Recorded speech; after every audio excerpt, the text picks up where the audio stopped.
I'm Melissa Torres. And I'm Marmy Leach. And this is Movin with Mel and Marm. I kicked my mic on that, so that probably won't end up in the video. Sorry to our editors. We are still learning. We are podcast novices. Yes. But we're getting better. Yeah, we're getting better. We're working on it. Yeah. That's like when I asked my mom was like, oh, I tried this new restaurant. And I was like, oh, was it good? She goes, it was good. And I was like, that means it wasn't good. It was fine. It's fine. It was fine. That's our joke. Yeah. So we just toured a house. That was so fun. It was. And it was on the MLS broker tour. Yeah. So it's always nice to like see what's fresh on the market. Yeah. And talk to agents. I love like getting a feel for what other agents have going on. Mm-hmm. I sent a poll to our networking group the other day. They loved it. Yeah. But I am not a SurveyMonkey expert.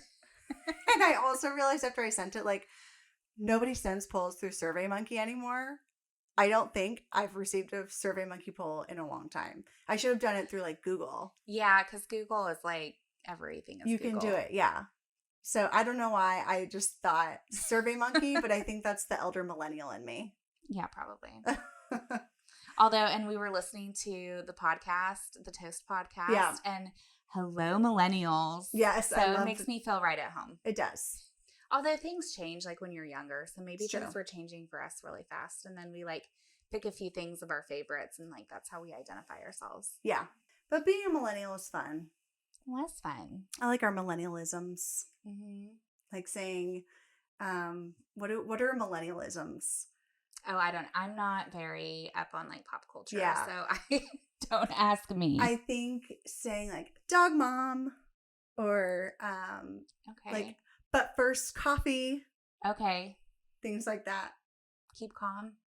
Keep calm. That was it's technically like, you know, in England, they like I think during World War II, that was like their campaign, keep calm and carry on. Oh. Yeah. Well, then it like everything was but then calm we and like drink coffee. Yeah. Or keep keep whatever. calm. But it is millennial. Like we did make it ours.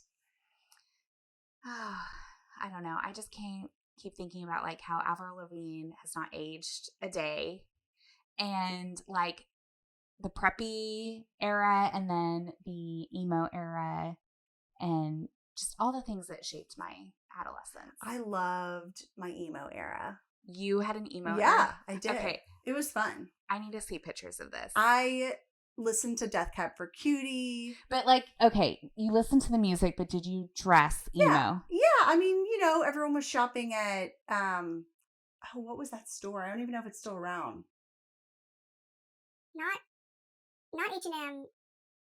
I'll think of it. What was that store? The store that had like Jesus is my homeboy? I don't know, was it Hot Topic? Not Hot Topic. It was, oh, this is going to kill me. I'm going to think of it by the end of this episode. Okay, I'm just thinking of I'm going to have to look it up. Spencer's? They had a bunch of stuff.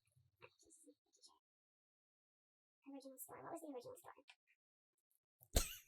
This is like hyperfixation. This is my problem. What was the store? Oh my god, I'm gonna go crazy. Oh my god, I'm gonna have to text Ryan.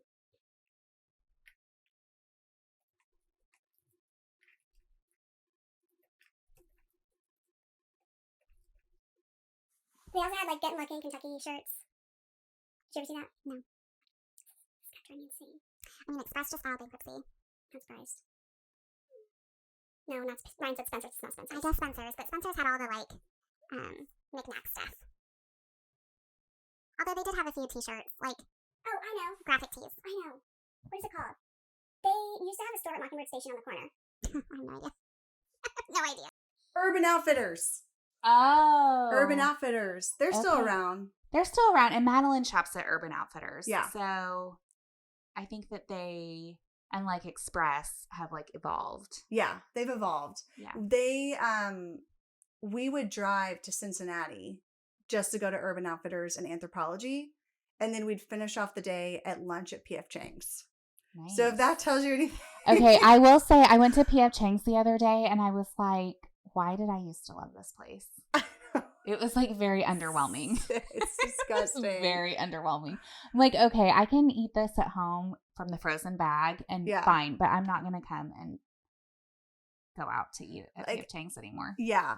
It was like, it felt like a big city thing to Like the chain to us. restaurant. Yeah, because we didn't have any of those chains. Mhm. And then when I moved to Dallas, I was like, oh, wait, PF Chang's sucks. Sorry, PF Chang's, if you're listening. Yeah. Because they are, right? But yeah, Urban Outfitters, that was my jam. Okay, I think that I have to see pictures of your. I'll find pictures. And I can tell you that like my pictures from my emo era are probably going to be like really emo, and I feel like yours are going to be like a graphic tee. Fashion emo. I mean, I was very, very into fashion. So it was like fashion emo, like Marc Jacobs emo. And I would spend all my money on clothes. I don't do that anymore. But yeah, mine was not. Yeah. I like splurging for me for clothes was probably going to Abercrombie and Fitch. Yeah, which is I mean, it was like $70 for a ripped up t-shirt. Mm-hmm. Yeah. Well, I don't think I ever got t-shirts, just probably jeans, and then I don't know. I'll have to go back and look through some of my pictures. I need to see. I mean, I used to shop at Charlotte Russe. We didn't have that one. Like, our mall was small. Okay, I definitely shopped at Express. Mm-hmm, I did too. Where else? I wore a lot of Lily Pulitzer as well. I mean, that's not emo, but I did not. I had like multiple, like, whatever I was feeling for the day, it would either be like preppy or emo. I see. One or the other. Yeah. And Forever 21, I shopped there a lot too. Yeah. As a teenager. Those days. Those were the days. But were they? I don't know. I don't know if I would want to do it again. I don't think I'd want to do it again. I like being in my 30s. Yeah. I like 30s. 20s were great too. 20s were fun. Yeah. Yeah. All right. We're going to talk about something. We're going to dive into some deep topics today. Yeah, a little bit more serious. A little more serious, but like more like what we think about things. Right. Yeah. Opinion piece for sure, but about what's going on in the real estate world. Yeah. So as a lot of people know, you read all these articles about Wall Street investors purchasing up real estate. Yes. And that has become a problem. So to be honest, it really, I mean, it's been happening for a long time. Right. But it got really crazy during COVID when the market just went crazy. We didn't have any inventory. The rates were so low that it was like free money to borrow. Yep. And there were a lot of investors competing with first-time buyers. Yep. And I think that this has become more of a hot topic because affordability is such a big issue. And I mean, of course, like affordability has always been a conversation, but now, like to be a first-time home buyer in, DFW, it's hard. It's hard to get to that beginning price point. And we're not talking about an individual who might be buying one rental property or even like 20 rental properties. We're talking about large corporations purchasing single family homes. And the interesting thing about this is that there are some articles out right now that both parties, Democrat and Republican, in various states are trying to crack down on this happening and make laws to either have Wall Street investors sell some of the properties or prevent them from being able to buy and compete against first-time home buyers. Right. Because especially now, even like with the rates up and the affordability being difficult for a first-time buyer, you also have the fact that if these Wall Street investors keep purchasing single family, like they're using cash. So the interest rates going up is not stopping them from purchasing. Right. And there's like this, we're leaning towards where it's going to be very hard to become a homeowner and that the majority of Americans could end up becoming renters. And that's what like is trying to be changed to stop that from happening. Yeah. But this definitely, because I think that's what they're seeing. And I think they're investing in like full new construction developments. Right. To turn them into single family rentals. Right. And I mean, this has been going on for a long time. Like when I was in property management back in 2011, this was like we were recovering from the housing crisis. And there was one of our clients was an institutional investor that they bought, and I have no idea how many they own now, but like in the couple years they bought, upwards of like 1,400 homes. And wow, that's a lot. It was a lot. And they had specific criteria, like they wanted 1980s or newer because of repair issues. So like now I think we're seeing a lot in like those beginning new construction neighborhoods where it's like the entry level price points, but it's new construction because they don't want to have a older house where more repairs are likely. Maintenance is higher. Mm-hmm. Like I definitely see why people like it, because there probably are individuals who are invested into these Right. Like you can real estate investment trusts. So yes, it is like an investment. What did you call it? What was the word you said? Institutional. An institutional buyer. Yeah. That might be a makeup of a lot of individuals. So I get it. And it's been going on for a long time. And I think it's a great tool for investing. But I also have seen what it's done to real estate in the past 4 years. Right.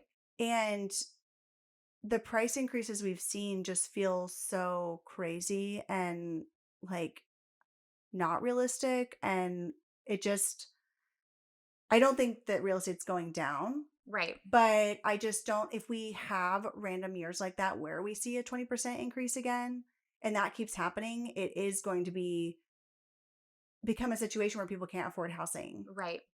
And I think in Dallas, like we're shifting to more of a urban metroplex as opposed to like a bubble happening in Dallas. Mm-hmm. I mean, we went to an economic summit a few weeks ago, and the commentary was that, you know, Dallas and Texas just in general has been pretty insulated from like recessions and that at one point there was a comment of, you know, there's a national recession, but Texas is choosing not to participate. Yeah. So, I mean, I feel very comfortable with the Dallas market. But nationwide, you know, there's a little bit of concern with where populations aren't growing as much. But the rising of the home prices has been like a combination of, yes, institutional buyers. Interest rates were kept too low for too long. And then growing populations. Yes. So there's like a multiple and thing. Home building hasn't kept up with yes, the demand that we need. Supply. Yeah, of home supply building. has been an issue. But I think that it's good for there to be some restrictions because it's just an individual first-time home buyer is not going to be able to compete with huge organizations that have a ton of cash behind them and that are able to like overpay because in the long run, it'll be fine for them. Yeah. I think it's good too. I struggle. The only reason I struggle with it is just because we don't want to create a precedent of not having a free market. Right. And I really believe in the free market of the economy. However, I think that human needs should outweigh that. Right. And housing is a basic human need that has become kind of unaffordable for a lot of people. Right. So, I do also think that, you know, there's always unexpected or unanticipated consequences of new legislation.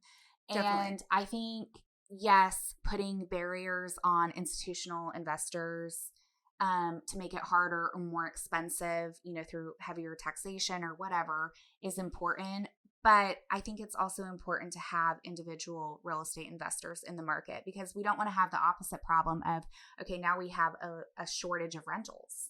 So I hope that whatever the agreement is, that it doesn't unintentionally affect smaller investors. That's a great point. I mean, everybody wants the American dream. Mm-hmm. And everybody, like, that's what has been so great about America is that you can come here and, like, create the American dream.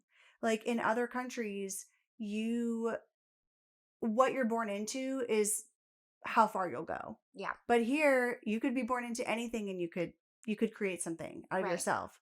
And so I don't want that to go away. But I think that it's being threatened right now because of the large scale investing happening in single family. Right. Because real estate really is one of the largest financial investments an individual will make in their lifetime. Right. So. And it is a way, like buying real estate is a way to, over your lifetime, increase your net worth because it appreciates.